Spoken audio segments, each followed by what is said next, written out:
تبھی وہ دستک دیے بغیر اس کے کمرے تک پہنچ جاتا تھا۔ بھابھی کے علاوہ اس کی ماں اور بھائیوں کو سکینہ خانم کی محبت کا علم تھا، مگر انہوں نے ہمیشہ سر پہ نظر برتا حویلی کی عزت پر ہاتھ ڈالنے والا حویلی کا ہی فرد تھا۔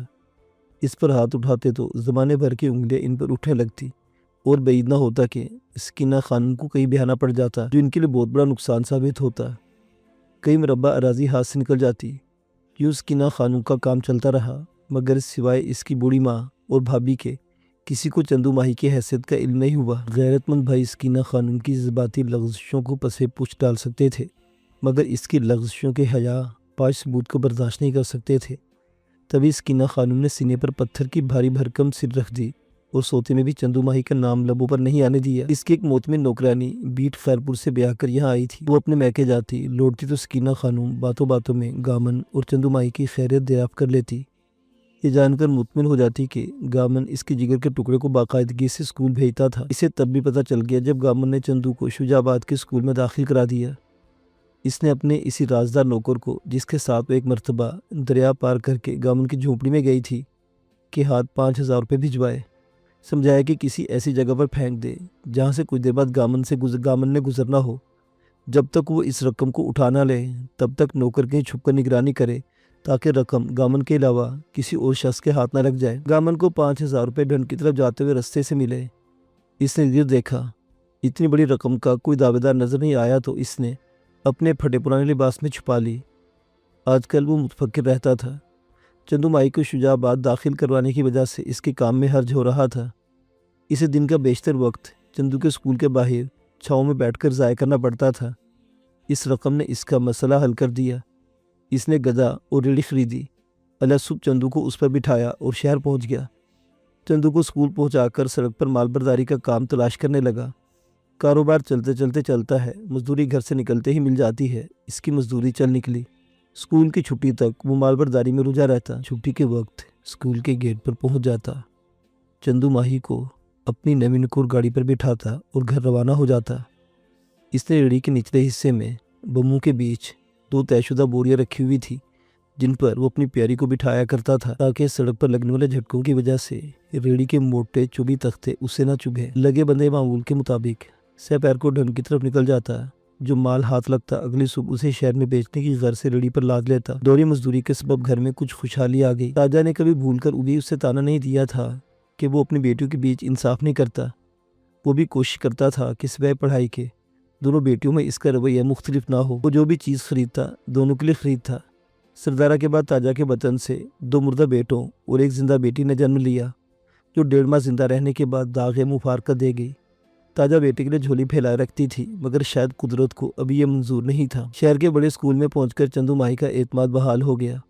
اس کی ذات سے چپکا ہوا حرامزادی کا لفظ یہاں تک نہیں پہنچا تھا کیونکہ بیٹ خیرپور سے اسکول تک پہنچنے والی وہ اکیلی ہی لڑکی تھی۔ اپنی بے پناہ ذہانت اور پراعتماد تقریر کی اضافی خوبی سے لیس تھی۔ تبھی اسے ٹیچرز بے پناہ پیار کرتی تھی۔ جب وہ 8ویں جماعت میں تھی تب ایک صبح اسے ہیڈ مسٹرس نے اپنے کمرے میں طلب کیا۔ چونکہ وہ بے پناہ قدرتی صلاحیتوں کی مالک تھی، بہت ذہین اور قابل سٹوڈنٹ تھی، اس لیے ہیڈ مسٹرس کے دفتر میں طلب کیا جانا معمول کی بات تھی۔ بےحد فربہ ہیڈ مسٹرس مسز ریحانہ کے کمرے میں اس کی ملاقات دبلی پتلی اور مشفق سکینہ خانم سے ہوئی۔ چونکہ پہلی ملاقات اس کے لاشعور تک سے محو ہو چکی تھی، اس لیے سکینہ خانم کو پہچاننے کا سوال ہی پیدا نہیں ہوتا تھا۔ اسے خانم نے بے پناہ پیار کیا، پاس بٹھایا اور جی بھر کر باتیں کی۔ اسے تب پتہ چلا کہ وہ متمول گھرانے کی ہمدرد دل رکھنے والی خاتون تھی اور اسکول کی 2-4 بچوں کو اسکالر دینے کا ارادہ لے کر آئی تھی۔ مسز ریحانہ نے اسے جن 3 بچوں کے نام دیے تھے ان میں چندو ماہی کا نام بھی شامل تھا۔ خانم نے شاہانہ انداز میں مسز ریحانہ سے کہا، میں اس بچی کو دیکھ کر بڑی خوش ہوئی ہوں، لگتا ہے اس کا تعلق کسی نہایت غریب فیملی سے ہے۔ باقی دونوں بچوں کے لیے ماہانہ اتنی رقم بھیجا کروں گی جتنی میں نے آپ کو بتائی تھی، مگر اس بچی کے لیے میں زیادہ وظیفہ بھیجا کروں گی تاکہ یہ آسانی سے اپنی تعلیم کا حصول جاری رکھے۔ چندو ماہی خاتون بہت اچھی لگ رہی تھی۔ اس کی پرسنالٹی آنکھوں میں ثبت ہو رہی تھی۔ اس نے شکریہ ادا کیا۔ مسز ریحانہ نے خانم کو گلے لگاتے ہوئے تاکید کی کہ وہ سوکھنے در میں اسکول کا چکر لگاتی رہے اور تینوں بچوں سے ملتی رہے۔ سکینہ خانم کی دلی آرزو یہی تھی، اس لیے اس نے فوراً حامی بھر لی۔ یہ تو وہی جانتی تھی کہ اس نے کتنی مشکل سے اپنے بڑے بھائی کو اس کار خیر کے لیے رضامند کیا تھا۔ اس کے دل میں انسان دوست دل نہیں دھڑکتا تھا۔ مگر وہ اپنی بہن کو مصروف کرنے کے لیے مان گیا تھا۔ اسے اندازہ نہیں تھا کہ اس کی بہن نے صرف اپنی بیٹی کو دیکھنے کا سلسلہ چھیڑنے کے لیے یہ ناٹک کیا ہے۔ چندو بڑی بےتابی سے چھٹی کا انتظار کرنے لگی تاکہ وہ جلد از جلد اس اہم خبر کو گامن کے گوش گزارے۔ وہ گامن سے بہت پیار کرتی تھی۔ اسے کبھی بھی گامن کے وجود سے پھوٹتی ہوئی مچھلیوں کی بسانت بری نہیں لگی تھی۔ وہ بے پناہ صفائی پسند تھی، مگر اسے گامن کا میلا کچیلا وجود بھی کبھی ناگوار نہیں لگا تھا، بلکہ وہ اس کے پسینے سے شرابور بڑی شیب والے گال چوما کرتی تھی۔ تاجہ اپنے سائیں کو خوش رکھنے کے لیے چندو مائی سے گھر کے کام کاج میں معاونت نہیں لیا کرتی تھی۔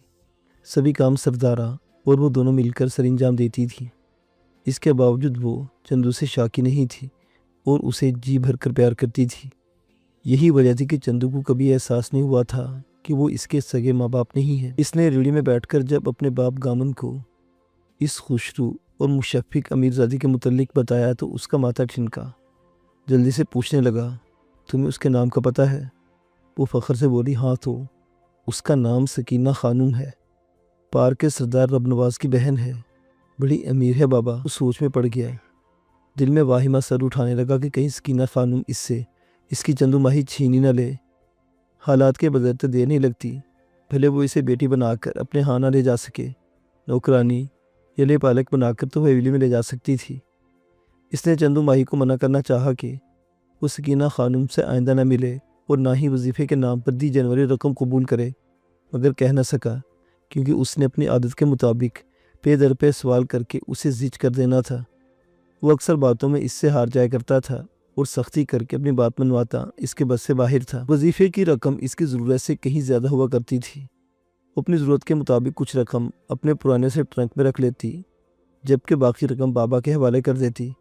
وہ رقم اتنی ہوا کرتی تھی کہ اس پر گامن کے پورا گھر بآسانی مہینہ بھر چلتا تھا۔ ماہوار ملنے والی اس رقم نے چندو ماہی کو آن کی آن میں دوبالا کر دیا، اور چندو ماہی جس کے حسن کا چرچا پہلے ہی بیٹ خیرپور میں زبان زدام تھا، پیسوں کی نسبتاً فراوانی کے سبب آنے والی نزاکت اور نفاست سے چار چاند لگ گئے۔ وہ ہر گھر میں موضوع سخن بننے لگی۔ ایسی باتیں چھپائی نہیں چھپتی بلکہ جنگل کی آگ کی طرح پھیلتی ہیں۔ گامن اور تاجہ نے تو زندگی بھر اسے چھپانے کی کوشش تک نہیں کی تھی۔ جوان حسن کی شمع پر دل فگار دیوانوں کی والہانہ یورش معمول کی بات تھی۔ اس کی الڑ اٹھان بھی اس معمول کا شکار ہو گئی۔ گھر سے شہر تک تمام راستے میں اس کی ایک جھلک دیکھنے کے مشاق دل تھامے کھڑے ہونے لگے۔ ان کی نظروں سے پھوٹنے والے پیغامات سے گھبرا کر اپنے بابا کی چھتری تلے گھس جاتی۔ گامن چوڑے چکلے سینے والا توانا مرد تھا، اس کے بازو میں دم تھا، تبھی کوئی گدھا ریڑھی کے سامنے سینہ سپر ہونے کی جرت نہیں کرتا تھا۔ گامن کی تیز فہم نظریں بھانپنے لگی کہ ہر آنے والا دن اس کے لیے مشکل ہو جاتا ہے۔ پھر جس دن میر ظفر حیات کے بڑے بیٹے عمر حیات نے اپنی موٹر سائیکل ریڑھی کے سامنے روکی، وہ بکھلا گیا۔ اسے اپنی اور میر خاندان کی حیثیتوں میں حائل فرق کا بخوبی احساس تھا۔ عمر حیات نے موٹر سائیکل پر بیٹھے بیٹھے وہ پورے شوق سے چندو کو دیکھا اور گامن کو مخاطب کیا، اوئے گامن، یہ وہی چندو ہے نا جسے تم نے دریا میں بہتے ہوئے پکڑا تھا؟ اس کا لہجہ نہ صرف استہزائیہ تھا بلکہ خاصا تضحیک آمیز بھی تھا۔ وہ کانوں تک سرخ ہو گئی۔ حرامزادی کا لفظ خوفناک معنویت کے ساتھ اس کی نظروں کے سامنے پہاڑ کی طرح کھڑا ہو گیا۔ گامن کے تن بدن میں آگ دہک اٹھی، مگر اس نے خود پر قابو پاتے ہوئے کہا، میرزادے، تو بڑے گھر کا پتر ہے، ہمارا خیال کر، اپنے خاندان کی بڑائی کا بھی خیال کر اور راستہ چھوڑ دے۔ وہ منہ بنا کر بولا، راستہ تو خیر چھوڑ ہی دوں گا، مگر چند گھڑیاں چندو ماہی کو تو دیکھ لینے دو۔ گامن کے صبر کا پیمانہ لبریز ہو گیا، ریلی سے اترا اور عمر حیات اور چندو ماہی کے بیچ حائل ہو گیا۔ گدھے کی لگام پکڑ کر کانپتی آواز میں بولا، چن بس چا کر، نے جو کہنا تھا کہہ دیا۔ میں نے سن لیا کہ تجھ میں اپنے بڑے خاندان کا خون تو ہے مگر شرافت نہیں، ورنہ تو ایک باپ کی موجودگی میں اس کی بیٹی کی طرف میلی آنکھ نہ دیکھتا۔ تیرے باپ نے ہمیشہ ہم غریبوں کی دی بہن کو اپنی دھی سمجھا ہے۔ اس کی آنکھ میں حیا ہے، پر تیری ابھی سے آنکھ جلنے لگی ہے۔ بہت برا ہوگا، چل ہٹ، میرا راستہ چھوڑ دے ورنہ بہت برا ہوگا۔ عمر حیات ہنسا، ایسے جیسے سمجھا رہا ہوں کہ اپنی اوقات دے کر دھمکیاں دے۔ بولا، نہ کر گامن بابا، یہ کون سا تمہاری بیٹی ہے جس کے لیے اتنی غیرت دکھا رہے ہو؟ یہ جملہ گالی بن کر گامن کا کلیجہ فگار کر گیا، تڑپ کر آگے بڑھا۔ بے اختیارانہ ایک گالی اس کے لبوں سے نکل گئی۔ عمر حیات نے اس کا لال بھبو کا چہرہ دیکھا اور موٹر سائیکل کو سٹینڈ پر گھما کر بھاگ جانے میں آفس سمجھی۔ تھوڑے فاصلے پر رکا اور گردن موڑ کر بولا، گامن تم نے مجھے گالی دی ہے، میں اس گالی کا حساب بے باک کرنے آؤں گا، انتظار کرنا، اور اس حرام کی پھوئی کو بھی دیکھ لوں گا، تم کب تک اسے بچا کر رکھتے ہو۔ گامن چند قدموں تک موٹر سائیکل کے پیچھے دوڑا پھر رک گیا۔ چندو گدھے کو ہانک کر اس کے قریب پہنچی، لرزتی ہوئی آواز میں بولی، بابا بس کر، زیادہ غصہ نہ کر، کتے تو بھونکتے ہی رہتے ہیں نا۔ بابا گامن کی سانس بری طرح پھولی ہوئی تھی، آنکھوں سے چنگاریاں نکل رہی تھی۔ اس نے چندو کو ایک نظر دیکھا اور گدھے کی لگام تھام کر پیدل چلنے لگا۔ آواز دے کر ریڑھی پر بیٹھنے کو کہا، وہ گویا بھول گیا تھا، اچھل کر ریڑھی پر بیٹھ گیا، منہ ہی منہ میں بڑبڑانے لگا۔ چندو ماہی نے پہلے بھی کئی مرتبہ میرزادے عمر حیات کو دیکھا تھا، دبلا پتلا، نفیس اور تیکھے نکوش والا، کھلنڈرا سا لڑکا اس سے اچھا لگتا تھا۔ کئی بار اس سے کوئی بات کرنے کو بھی جی مچلا تھا، مگر آج اس نے اپنی اصلیت دکھا کر ذہن میں آگ بھر دی تھی۔ چندو ماہی کے ہونٹ نفرت سے سکڑ گئے۔ یک بار کی جی چاہا کہ وہ چیخ کر اسے گالیاں دے، جس نے اسے حرام کی پھوئی کہہ کر بھرے راستے پر تذلیل کی تھی۔ وہ رات گامن نے کانٹوں اور انگاروں پر کروٹیں لیتے ہوئے گزاری۔ کئی مرتبہ چارپائی سے اتر کر بکڑے کے باڑے میں گیا، کئی مرتبہ ایندھن والے ڈھیر کے گر چکر لگا کر نلکے پر گیا۔ چندو کے برعکس وہ جانتا تھا کہ میرزادوں کا بیر بہت برا تھا۔ میر ظفر حیات کو اچھی طرح جانتا تھا۔ وہ بڑا وزادار انسان تھا، اصول پسند ہونے کی وجہ سے سخت مزاج تھا، مگر کسی کا برا نہیں مانگتا تھا۔ اس کے ڈیرے پر دوجے چوتھے دن بیٹھنے والی پنچایت منصفانہ فیصلے پر منتج ہوا کرتی تھی۔ گامن کئی مرتبہ اس کی حویلی پر مچھلی دینے گیا تھا۔ وہ مچھلی کی قیمت سے دگنی رقم اس کی ہتھیلی پر رکھ دیا کرتا تھا اور پیار سے تاجہ سردارہ اور چندو کی نام لے کر خیر دریافت کرتا تھا۔ وہ دل کا اچھا اور ہاتھ کا سخی تھا، تبھی پورا علاقہ اس کی عزت کرتا تھا۔ اس کا ایک ہی بیٹا تھا، عمر حیات۔ اس نے شکل و شاہانہ عادات اپنے باپ سے چرائی تھی۔ گامن کا راستہ روکنے تک اس نے علاقے میں کوئی ایسی حرکت نہیں کی تھی جس کو مد نظر رکھ کر اسے برا یا بگڑا ہوا امیر زادہ قرار دیا جاتا۔ گامن کو تیش کے ساتھ ساتھ دکھ بھی ہو رہا تھا، حیرت بھی، کیونکہ اس نے آج تک میر ظفر حیات اور اس کے خاندان کی دل سے قدر کی تھی۔ اگلے دن اس نے چندو کو اسکول سے چھٹی کرنے کا حکم دیا۔ 9 بجے کے قریب اسے ریڑھی پر بٹھا کر میر ظفر حیات کی حویلی پر پہنچ گیا۔ میر کا خاندان پونٹا سے کوئی 2 کلومیٹر کے فاصلے پر مقیم تھا۔ جاہو حشم والی حویلی کے زنان خانے کے دروازے پر ریڑھی روک کر اس نے دستک دی۔ تھوڑی دیر بعد ایک نوکرانی نے جھانکا، اکھڑ لہجے میں بولی، تیکو پتہ کائے نہیں جو اے زنان خانہ ہے؟ وہ بولا، میں جانتا ہوں، تبھی دارے پر جانے کے بجائے ادھر آیا ہوں۔ میر صاحب کو بتاؤ کہ گامن آیا ہے، بڑا ضروری کام ہے۔ وہ اصیلی نگاہ باپ بیٹی پر ڈال کر دروازے میں غائب ہو گئی۔ تھوڑی دیر بعد میر ظفر حیات برآمد ہوا۔ وہ کیکر کی مسواک چباتے ہوئے باپ بیٹی کو مستبصرانہ نظروں سے گھورنے لگا۔ گامن نے دونوں ہاتھ جوڑ کر کہا، میر صاحب، آپ ہمارے مائی باپ ہیں اور آپ کی وجہ سے ہم غریب لوگ عزت سے اس علاقے میں زندگی بسر کر رہے ہیں۔ میر ظفر حیات کی آنکھوں میں تشویش کی لہر دوڑ گئی۔ گامن کے مدبانہ لہجے سے شکوے کی بو سونگ کر بولا، خیر تو ہے گامن، کھل کر بات کر، کیا کہنا چاہتا ہے تو؟ گامن کی کئی نسلیں میرزادوں کے قدم چومتے زمیں برد ہو گئی تھی۔ شکوہ کرنا محال تھا، مگر چندو کی سلامتی پیش نظر تھی۔ ہمت کر کے بولا، میر صاحب، میں اپنی نصیب و جلی دھی کو آپ کی خدمت میں پیش کرنے آیا ہوں۔ جی چاہے تو اسے نوکرانی بنا کر بہورانی بنا کر اس کے لیک سنوار دے۔ اس کی آواز آنسوں کی نمی میں ڈوبا گئی۔ میر ظفر حیات کی آنکھیں فرتے استجاب سے پھیل گئی۔ تیز سے چلتا ہوا ہاتھ یک لخت رک گیا۔ بولا، گامن، یہ تو کیا کہہ رہا ہے؟ یہ چندو ماہی ہے نا؟ پر تو اسے میرے پاس لے کر کیوں آیا ہے؟ پہلے نہ بجھوا۔ وہ میر ظفر کو جانتا تھا، اس کے بارے میں لوگوں کی زبانی کافی کچھ سن رکھا تھا، تبھی اس کے مزاج کو کس حد تک سمجھتا تھا۔ اس کے پیروں میں بیٹھ گیا اور سر جھکا کر بولا، میں نے آپ کا نمک کھایا ہے، نمک حرام نہیں ہوں۔ میری کئی نسلوں نے آپ کے اونچے شملے والے خاندان کی خدمت کی ہے اور آپ نے کبھی بھی ہمارا حق نہیں مارا۔ آپ میری مدد ہمیشہ کرتے رہے ہیں۔ یہ سوچ کر آج پھر آپ کے دروازے پر آ گیا ہوں، خیرات لینے، عزت کی بھیک مانگنے آیا ہوں میر صاحب۔ میر ظفر حیات سمجھ گیا کہ وہ ادب اور خوف کی وجہ سے اپنا مدعا زبان پر نہیں لا رہا تھا، اس نے زمین پر بیٹھے گامن کو نظر انداز کیا اور گدھا ریڑھی کے قریب آیا۔ چندو مائی کے سر پر ہاتھ رکھ کر بولا، دھیرانی، تیرا کملا بابا ہمیشہ گھما پھرا کر بات کرتا ہے، سیدھی سی بات کو بھی الٹ پھیر کر پیچیدہ بنا دیتا ہے۔ تو بتا اسے کیا تکلیف ہے؟ چندو نے سر اٹھا کر وجی اور باروب میر ظفر حیات کو دیکھا، پھر ادب سے سر جھکا کر بولی، بابا میر سائیں، تکلیف میرے بابا کو نہیں مجھے ہے۔ کل میرا راستہ میرزادے نے روکا تھا، اس نے مجھے سرعام حرام کی پھوئی کہا اور بابا کو دھمکی دی کہ میں دیکھ لوں گا تو کب تک چندو کو مجھ سے بچا کر رکھتا ہے۔ وہ خود کو بہت دلیر سمجھتی تھی، تقریر کرتے نہ جانے کہاں سے جملوں کے تانے بانے دماغ میں اترتے چلے آتے تھے۔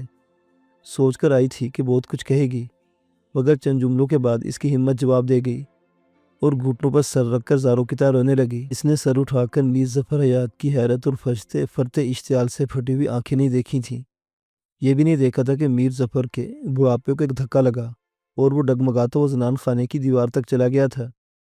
پھر دیوار کا سہارا لے کر کھڑا ہو گیا اور لرزتی ہوئی آواز میں پوچھنے لگا، دھیرانی تے کو پاک ہے جو او میر زادہ ہی ہا بیٹا پتر عمر حیات؟ اس نے ہچکیوں کے درمیان ایک ذرا سنبھل کر سر اٹھا اور کہا، جی بابا میر سائیں، تے کو کئی بھول کائے نہیں۔ گامن ہاتھوں پیروں پر چلتا ہوا میر صاحب کے پاس پہنچا اور دونوں پیر تھام کر بولا، میر صاحب یہ اپنے اوقات سے بڑی باتیں کر رہی ہے، میں تو صرف اتنا کہنے آیا تھا کہ میری جان مال اور عزت آپ کے گھرانے پر قربان ہے۔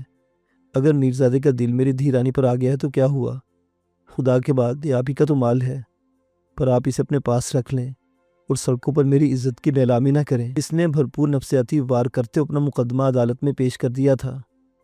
اس کے دونوں ہاتھ جھکے ہوئے تھے، مگر اس کا زوردار تمانچہ میر صاحب کے چہرے پر اپنی سرخی چھوڑ گیا تھا۔ میر ظفر حیات بہت شیف النفس انسان تھا، اس کا بڑا نام تھا۔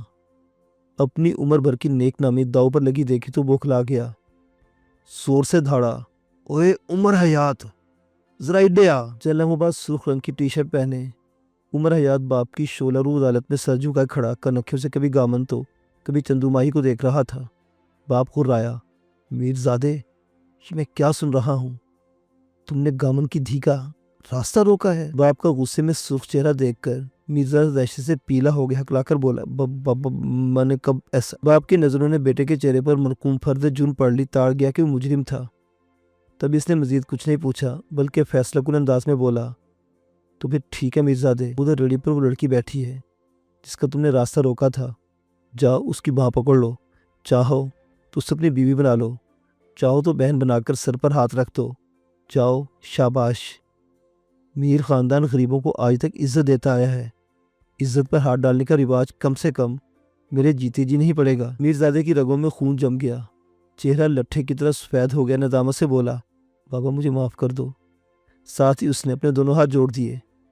میر ظفر حیات نے لال بھبھوکا ہو کر بیٹی کی طرف بڑھنا چاہا، مگر اچانک اس کا ماتھا پسینے میں تر ہو گیا، ہاتھ دل پر ٹک گیا اور چہرے پر سخت تکلیف کے آثار ثبت ہو گئے۔ عمر حیات دہشت کے مارے کانپتا ہوا ملتجانہ نظروں سے باپ کو دیکھ رہا تھا۔ چہرے کے ایک دم بدلتے ہوئے آثار دیکھ کر چونک گیا، اچھل کر باپ تک پہنچا، مگر تب تک باپ دیوار کا سہارا لینے کی کوشش کرتا زمین پر ڈھہ چکا تھا۔ اس کے ہونٹ تکلیف کی شدت سے بھیج گئے تھے اور لرزتا وہ ہاتھ سینے کو سختی سے مسل رہا تھا۔ عمر حیات حلق کے بل چیخا، اوے رمزو، اوے ولیے، بھاگ کے آؤ، جلدی کرو، میرے بابا کو کچھ ہو گیا ہے۔ بابا کو دل کا دورہ پڑا تھا۔ عمر حیات کی خوفناک چیخ سن کر سبھی نوکر دوڑے آئے، گھر کی پردہ خواتین بھی ننگے سروں زنان خانے سے نکل آئی۔ چند لمحوں میں ہڑبونگ مچ گیا اور تھوڑی ہی دیر میں تڑپتے میر حیات کو کار میں ڈال کر عمر حیات شہر روانہ ہو گیا۔ آس پاس کے کئی لوگ بھی پہنچ گئے، ایک دوسرے سے پوچھنے لگے کہ کیا ہوا۔ ہر کوئی میر صاحب کو پڑنے والا دل کے خطرناک دورے کا ذکر کرتے ہوئے اللہ سے اس کی صحت یابی کی دعا کرتا، مگر کسی کو علم نہیں تھا کہ اس حادثے کا سبب کیا تھا، اور نہ ہی کسی نے گامن یا چندو کی طرف توجہ دی۔ دونوں باپ بیٹی پھٹی پھٹی آنکھوں سے ایک دوسرے کو دیکھ رہے تھے۔ گامن کو تب احساس ہوا کہ اس نے ایک غیرت مند باپ کے منہ پر تازیانہ مار کر اچھا نہیں کیا تھا۔ اس نے کیا سوچا تھا، کیا ہو گیا تھا؟ اس نے گدھے کی لگام پکڑی اور پسمردہ انداز میں کندھے جھکائے حویلی سے نکل آیا۔ گھر پہنچنے تک دونوں کی زبانیں گونگ رہی۔ کسی ناگہانی صورتحال کے پیش نظر دھڑکتے ہوئے دل غیرت مند میر ظفر حیات کی زندگی کی دعائیں مانگتے رہے، مگر شام کو جب وہ سیب کی تمام مسجدوں کے سپیکر چیخ چیخ کر میر ظفر حیات کی فوتیدگی کا اعلان کرنے لگے، دونوں کے دل مٹھیوں میں آ گئے۔ اب کیا ہوگا؟ گامن نے اپنے آپ کو ٹٹولا۔ اس نے قتل نہیں کیا تھا، مگر میر ظفر حیات قتل ہو گیا تھا۔ ساری زندگی اپنی پگڑی کے لٹھے کو اپنے لہو کی قیمت پر بے داغ رکھنے والا کم عمر بیٹے کے کردار کا ایک سیاہ چھینٹا برداشت نہیں کر پایا تھا۔ بیٹے پر اسے بڑا مان تھا، اکثر سینہ ٹھونک کر کہا کرتا تھا کہ اس کے بیٹے کی رگوں میں اس کا شریف اور غیرت مند خون دوڑتا ہے۔ انہیں اس کے مرنے کے بعد اس کی خاندانی نجابت کا جھنڈا بلند رہے گا۔ ناگا سینے پر زوردار چوٹ پڑی تو دل نے ساتھ چھوڑ دیا۔ گامن خوفزدہ تھا، سمجھتا تھا کہ میر خاندان کی نظروں میں وہی میر صاحب کا قاتل قرار دیا جائے گا، اس کا حقہ پانی بند کر دیا جائے گا۔ بعید نہ تھا کہ اسے علاقہ بدری کے احکامات سنا دیے جاتے۔ وہ میر صاحب کی آخری رسومات میں شرکت کرنا چاہتا تھا، مگر خوف کے مارے گھر میں دبکا رہا اور اس نے چندو ماہی کو اسکول پہنچانا بھی ترک کر دیا تھا۔ یہ دورانیہ چندو ماہی کے لیے بڑا اعصاب شکن تھا۔ وہ ٹوٹ پھوٹ کر رہ گئی تھی۔ وہ دل میں خود کو میر ظفر حیات کا قاتل سمجھنے لگی۔ وہ کوئی عام آدمی نہیں تھا، اس کی موت وسیب پر قیامت بن کر ٹوٹی تھی۔ تمام بڑے زمینداروں میں ایک وہی تو تھا جس کے دل میں غریبوں کی محبت جاگتی تھی، وہی تو تھا جس کے در پر سبھی لوگ بلا جھجک پہنچ جایا کرتے تھے۔ وہ جتنا رزق خلق خدا میں بانٹتا تھا، خدا اتنا زیادہ اسے نواز دیتا تھا۔ اس کی اصول پسندی وسیب کے لیے نعمت تھی جو اس کی وجہ سے آسمان پر اٹھ گئی تھی، زمین بانجھ ہو گئی تھی۔ 3-4 دن گزر گئے، گامن کو کسی نے مرد الزام نہیں ٹھہرایا تھا تو اس کے دل کو ایک ذرا ڈھارس ہوئی۔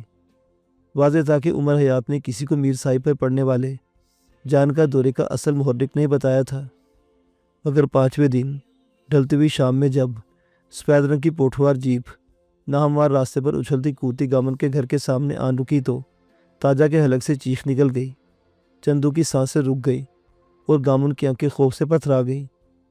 سردارہ اس وقت ٹوٹے ہوئے کنڈے والی بالٹی سے بکریوں کو پانی پلا رہی تھی۔ جیپ پر نگاہ پڑتے ہی سین کی طرف دوڑ پڑی۔ سبھی نے عمر حیات کو جیپ سے اتر کر تیز تیز قدموں سے گھر کی طرف آتے دیکھا تو اوسان خطا ہو گئے۔ چند لمحوں بعد وہ سین کے عین وسط میں مرغیوں کے ٹوکرے کے پاس کھڑا تھا۔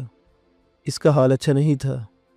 لباس سلوٹ زدہ، مٹی آلود سلیپر اور سوجن زدہ سرخ آنکھیں وحشت بھری اور مجنونانہ۔ گامن کے سینے پر انگلی تان کر پھٹی پھٹی آواز میں بولا، تم نے مجھے نہیں، اس پورے وسیب کو یتیم کیا ہے، جانتے ہو نا؟ اس نے تھوک نکلا اور لرزتی آواز میں بولا، میرزادے، مجھے کیا پتا تھا کہ میر صاحب؟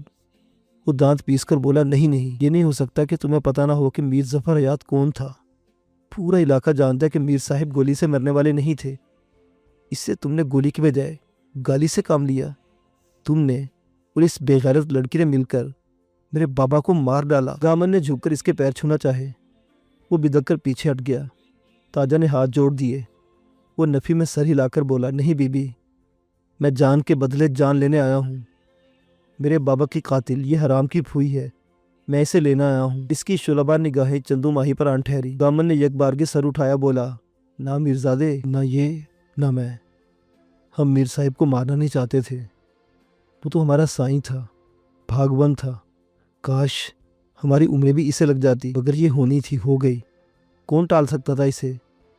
مرگ کا بہانہ بننا تھا سو بن گیا، ہمیں معاف کر دے، تو بڑا ہے، ہم چھوٹے ہیں، چھوٹوں پر رحم کرنا تیرے بابا کا وصف تھا، تو اپنے بابا کا وارث ہے، ہم پر رحم کر۔ وہ رحم کرنا تھا، سختی سے انکار کرتے بولا، نہیں گامر، میں اب بدلہ لینے آیا ہوں، اگر تم شرافت سے بات تھما دو تو ٹھیک، ورنہ میں تمہارے پورے خاندان کو برباد کر کے باہر لے جاؤں گا، ایک ایک کو گولی مار دوں گا، اگر چاہوں تو تم سب کو تھانے لے جا سکتا ہوں، قتل کے کیس میں پھانسی چڑھوا سکتا ہوں، مگر میں تم لوگوں کو کچھ نہیں کہتا، معاف کرتا ہوں، مگر اپنے دشمن کو معاف نہیں کر سکتا۔ وہ بمشکل 18ویں یا 20ویں سن میں تھا، مگر دل میں دیکھتے ہوئے آگ کی حدت سے اس کا چہرہ پتھر ہو گیا تھا، آنکھیں بھی۔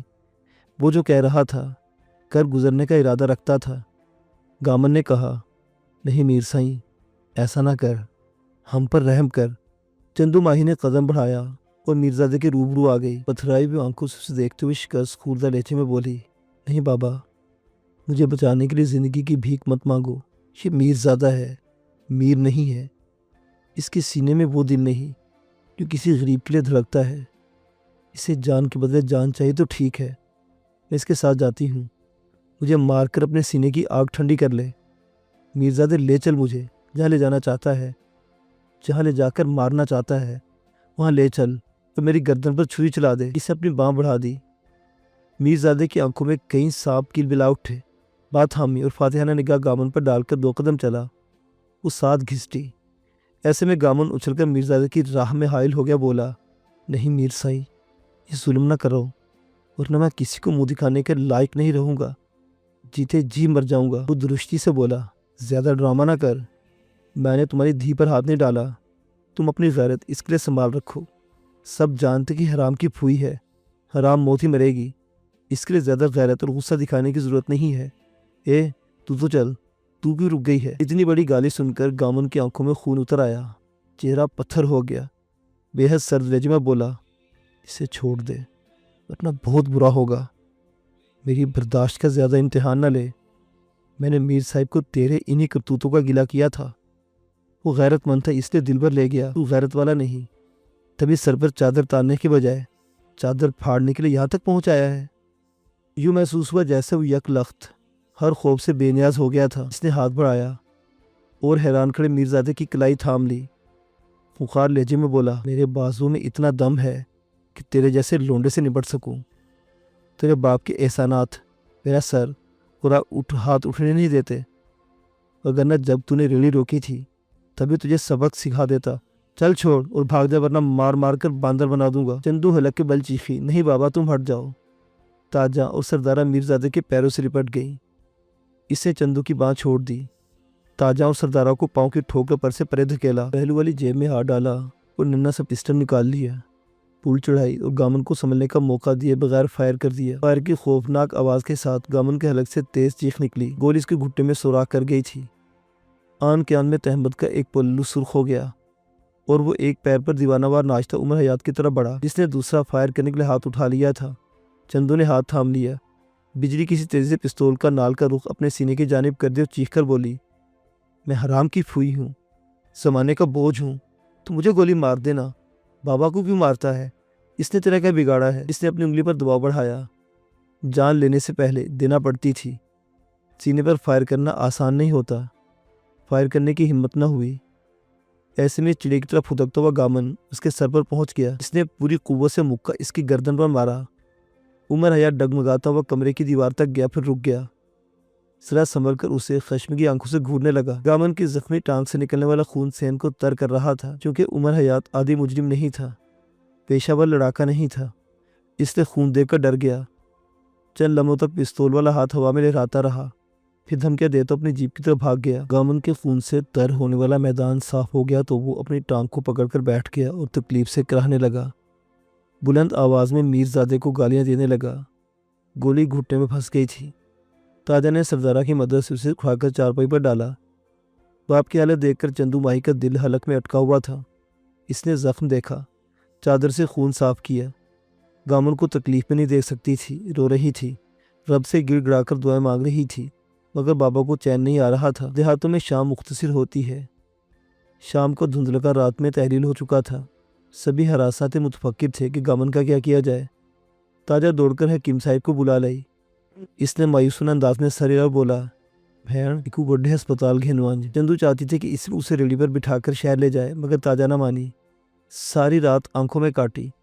اللہ صبح چندو اور تاجا گامن کو شہر کے تحصیل ہیڈ کوارٹر ہسپتال میں لے گئی۔ ڈاکٹر بھلے مانس آدمی تھا، اس نے پولیس کو انفارم کرنے کے ساتھ ساتھ علاج معالجہ شروع کر دیا۔ اب یہ آپریشن شروع نہیں ہوا تھا کہ پولیس پہنچ گئی۔ چندو چاہتی تھی کہ میرزادے عمر حیات کو نامزد کر کے FIR درج کرائے، اگر گامن نے سختی سے منع کر دیا اور اپنے بیان میں لکھوایا کہ وہ شام کو مچھلی پکڑنے ڈھنڈ پر گیا تھا، ناکام واپس آ رہا تھا کہ جنگل میں شکار کے پیچھے دوڑتے ہوئے نامعلوم شکاریوں کی فائرنگ کا شکار ہو گیا۔ سب انسپیکٹر سمجھتا تھا کہ وہ جھوٹ بول رہا تھا، کسی وڈیرے کو تحفظ دے رہا تھا، مگر اس علاقے میں یہ معمول کی بات تھی۔ تبھی پولیس اس کا بیان قلم بند کیا اور ضابطے کی کارروائی کے بعد انہیں ان کے حال پر چھوڑ کر چلی گئی۔ وہ بابا سے جھگڑ پڑی۔ بابا نے سمجھایا، دیکھ چندو، ہم غریب لوگ ہیں، میرزادے کی ٹکر نہیں لے سکتے۔ وہ زمانہ شناس نہیں تھی، بابا شناس ضرور تھی، مگر بابا کی نا سمجھ میں آنے والی بات کو ماننے میں تعامل کا مظاہرہ کر رہی تھی۔ جب تاجا کو بھی بابا کا ہم خیال پایا تو ناچار خاموش ہو گئی۔ گامن کا آپریشن کامیاب رہا، گولی نکال لی گئی۔ ہفتہ بھر ہسپتال میں ایڈمٹ رہنے کی وجہ سے چندو کے پاس جتنی پس انداز کی رقم موجود تھی خرچ ہو گئی۔ گامن ٹانگ کو پلستر اور بغل میں بیساکھی دبائے گھر پہنچ گیا۔ وہ پڑھائی سے بد دل ہو گئی تھی، مگر گامن نے اسے مجبور کر کے تاجا کے ساتھ اسکول بھیج دیا۔ وہ کافی دنوں کے بعد اسکول آئی تھی، اس لیے اپنے کلاس ٹیچر کے سامنے صفائی پیش کرنے کے بعد ہیڈ مسٹر صاحبہ نے اسے دفتر بلا لیا۔ چندو ماہی، تم نے بغیر درخواست دیے اتنی چھٹیاں کیوں کی؟ بیمار رہی ہو؟ اس کا دل بھر آیا۔ ہیڈ مسٹرس کے ہمدردانہ رویے پر وہ بے اختیار پھوٹ پھوٹ کر رونے لگی۔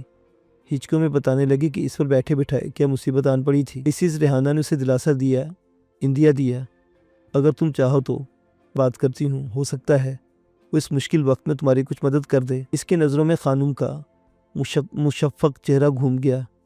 اسباق نے سر ہلا کر تائید کی۔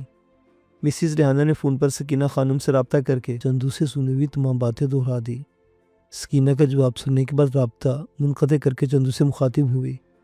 خانم تمہیں ملتان شہر کے کسی بورڈنگ اسکول میں داخل کرانے کا مشورہ دیتی ہیں، تمہارا کیا خیال ہے؟ وہ گھبرا کر بولی، پر میرے بابا کا کیا ہوگا؟ وہ تو میرے بغیر ایک منٹ بھی نہیں رہ سکتا۔ مسز ریحانہ اس کی پریشانی سمجھتی تھی۔ کچھ ہدایات دینے کے بعد اس سے ایک سفید لفافہ تھما کر بولی، فی الحال تم اپنی توجہ پڑھائی پر مرکوز رکھو، 2-4 دن تو خانم یہاں آئیں گی، مل بیٹھ کر اس بارے میں کچھ مزید سوچیں گے۔ خانم کی طرف سے بھیجے گئے وظیفے کی رقم پا کر اس سے ایک ذرا تسلی ہوئی۔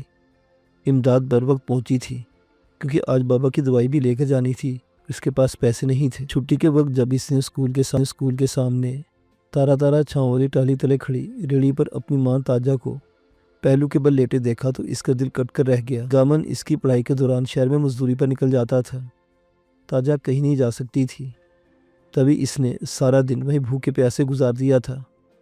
تعصب بھرے دل کے ساتھ چندو نے گدے کی لگام درخت کے تنے سے کھولی اور ماں کو جگائے بغیر ریڑھی بڑھا دی۔ نالے کے جمپ پر ریڑھی کو زوردار جھٹکا لگا تو تاجہ بیدار ہوگی، بولی، چندو کوئی نلکا دیکھ کر ریڑھی روکنا، پیاس سے میرا ہاتھ ڈوبنے لگا ہے۔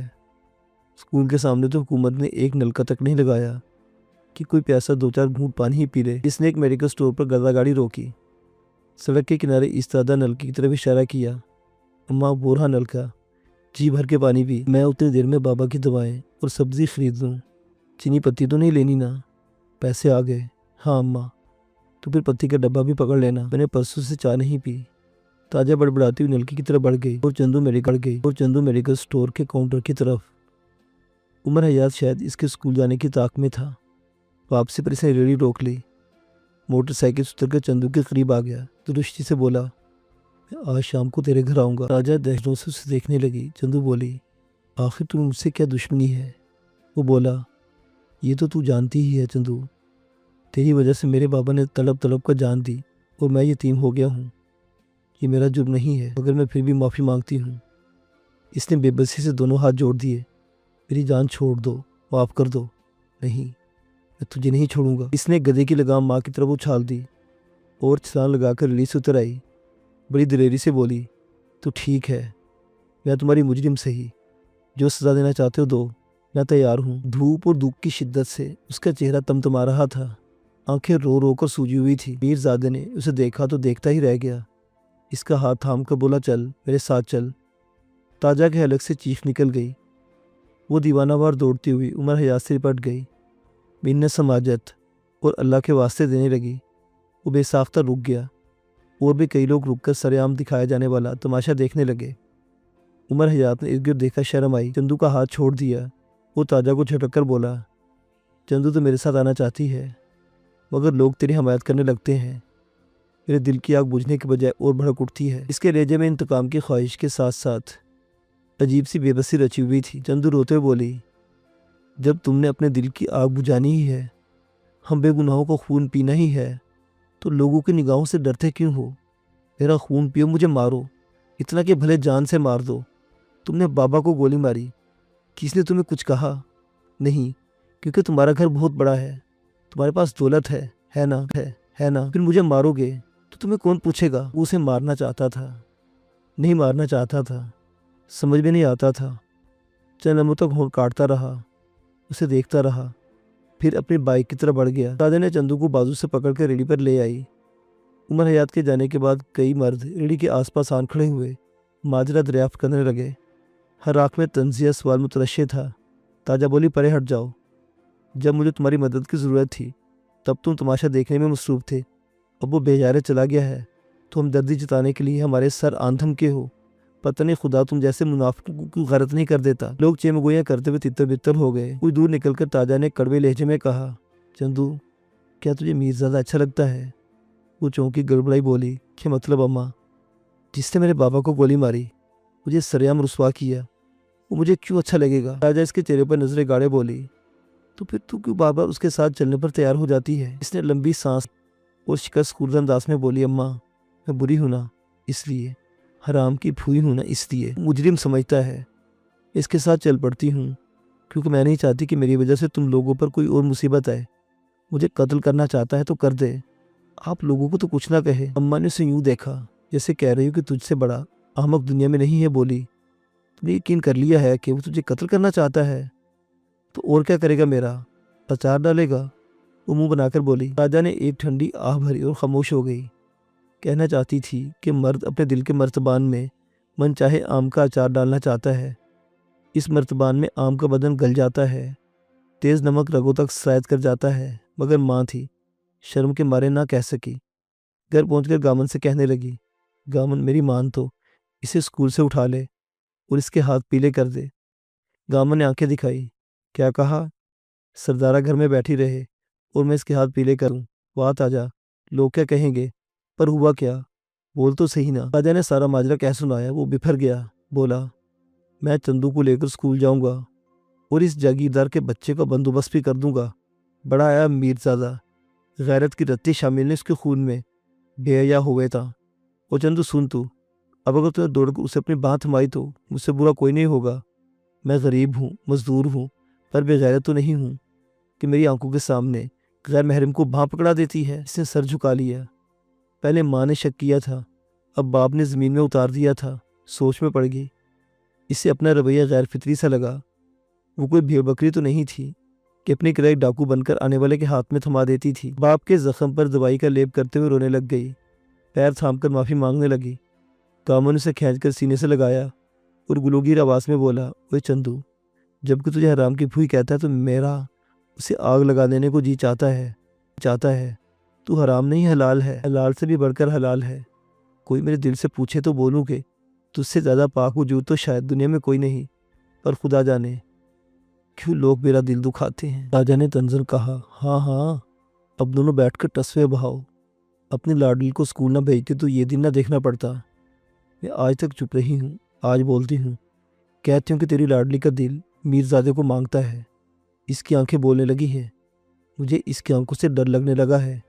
یا تو اس کی آنکھیں پھوڑ دے یا اس کے ہاتھ پیلے کر دے، آگ پر پانی پڑے گا تو سب اٹ وٹ نکل جائیں گے۔ وہ کراہی، نہیں اماں، میرے دل میں کوئی کسبل نہیں ہے۔ گامن نے تشویش بھری نظروں سے دیکھا، دیکھ چندو، میں تیرا بابا ہوں، بابا سے جھوٹ بولنا گناہ ہوتا ہے۔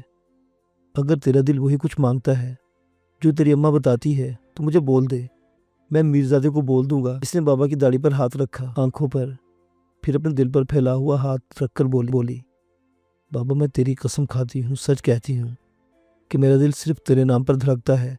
کہے تو ابھی بھی روک دوں، ابھی اپنا گلا گھونٹ دوں۔ تو نے مجھے زندگی دی تھی، تو ہی میری زندگی کا مالک ہے، پر تو میری بات کیوں نہیں سمجھتا؟ پھر وہ ایسے ٹوٹ کر روئے کہ جل تھل ایک ہو گیا۔